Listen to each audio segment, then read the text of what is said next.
Hey, you Randy, back to the phone calls. Kevin next in Knoxville, Tennessee, listening on Sirius XM 131. Hi, Kevin.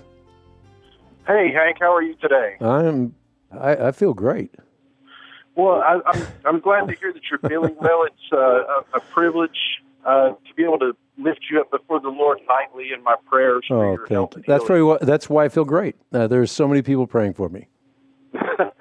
Absolutely. Hank, my question is, do you have any information on a group called the Knights Templar organization of today? I've read some about them, that they're a Christian organization, a brother and sisterhood of people that support each other and do beneficial things for Christians in other countries. Have you heard anything about them? Are they real, or is it just something made up?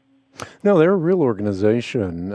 If you look at the contemporary expression, the Grand Encampment of Knights Templar of the United States of America lists themselves as a Christian-oriented fraternal organization, and it's an integral part of the Masonic fraternity.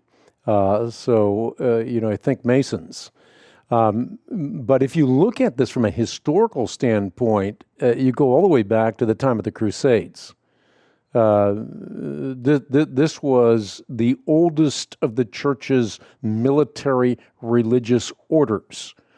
And they were, during the Crusades, an organization protecting pilgrims on their way to and from the Holy Land. So this is an organization that goes all the way back to 1118.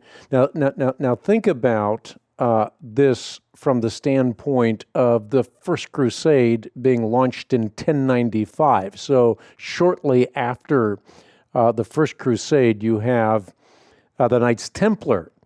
And it should have become obsolete when the last Crusader fortress fell in 1291, but by then they had amassed considerable wealth and had gone through a metamorphosis, became a banking institution, and so forth. So there's a historical Knights Templar, and then there's also a contemporary version of the Knights Templar. And groups like the Freemasons therefore usurp the symbols and traditions that were associated with the original Knights Templar.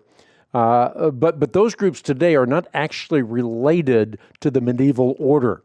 They're related only in the sense of co-opting some of their symbols and precepts and principles.